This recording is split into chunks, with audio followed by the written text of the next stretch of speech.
Trump और Zelensky की जो ये मीटिंग हुई है बहुत ही अजीबोगरीब हुई।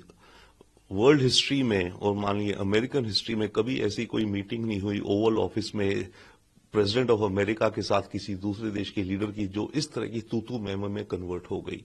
तो बहुत ही अनप्रेसिडेंटेड है। दूसरी बात, मेरे विचार से इसमें अमेरिकन डिप्लोमेसी ने गलती करी, बहुत बड़ी गलती। पहली बात, जब उन्हें पता था कि ज़ेलेंस्की के विचार क्या हैं और ज़ेलेंस्की अभी तैयार नहीं है इस तरह की बातचीत के लिए कि सीज फायर कैसी हो, मिनरल्स का क्या हिसाब हो, तो ज़ेलेंस्की को बुलाया क्यों मीटिंग के लिए? देखिए, जब बड़े लीडर्स के बीच में जब मीटिंग होती है तो 80% 90% पहले होमवर्क हो जाता है उनके मिनिस्टर ऑफ फॉरेन अफेयर्स, दोनों देशों के bureaucrats, diplomats, national security advisers द्वारा। दो लीडर्स तभी मिलते हैं जब सारा होमवर्क हो गया होता है, ताकि मोटी मोटी बातें होनी और हैंडशेक होना और स्माइल और पिक्चर हो। तो ये एक अमेरिकन डिप्लोमेसी की एक मैं बहुत बड़ी गलती मानूंगा।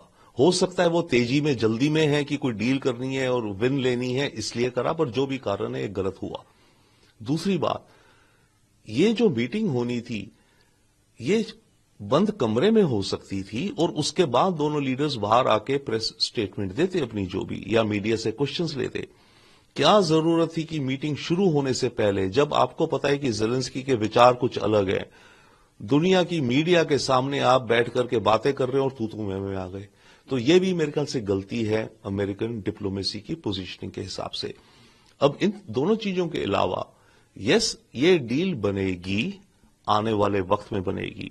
हां, कल की मीटिंग के द्वारा ट्रंप की छवि पर कुछ दाग भी आए हैं, क्योंकि ट्रंप तो अपने को मास्टर ऑफ डील कहते हैं और इस डील को लुक फॉरवर्ड कर रहे थे। एक दिन पहले उन्होंने कहा था, कल भी कह रहे थे कि आएंगे, हम बहुत अच्छी डील करेंगे, $350 बिलियन की, ये वो। अब ज़ेलेंस्की आए, डील नहीं हुई और ज़ेलेंस्की इस तरह की बातें करके चले गए। तो ट्रंप की छवि पर भी ये थोड़ा दाग है।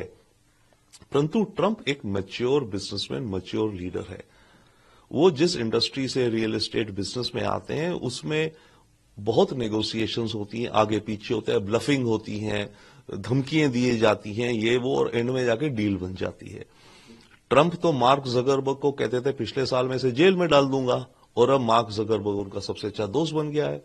ट्रंप का वाइस प्रेसिडेंट जो जेडी वैंस है, ट्रंप को हिटलर कहता था, पर ट्रंप ने उससे भी दोस्ती कर ली, उसको अपना वाइस प्रेसिडेंट बना लिया। तो ट्रंप प्रैग्मेटिक भी हैं। तो ट्रंप, क्योंकि अपने देश के हित में उन्हें ये डील चाहिए, क्योंकि ये जो मिनरल्स हैं, फिलहाल दुनिया में जो मार्केट है उसको चाइना कंट्रोल करता है, और ये जो मिनरल्स हैं ये जाते हैं आपके मेटलर्जी में, हवाई जहाजों को बनाने में, मिसाइल्स को बनाने में, कंप्यूटर चिप्स को बनाने में इत्यादि। ये चाइना मार्केट कंट्रोल करता है। अगर यूक्रेन से डील हो जाती और होगी आगे, तो अमेरिका को एक डिफरेंट सप्लाई चेन मिल जाती और चाइना का जो रुतबा और जो दबदबा था वो कम हो जाता। तो अमेरिका को उस मामले के लिए ये डील चाहिए। तो आने वाले वक्त में ये डील बनेगी, परंतु अभी के लिए ये एक हिक्कप हो गया है।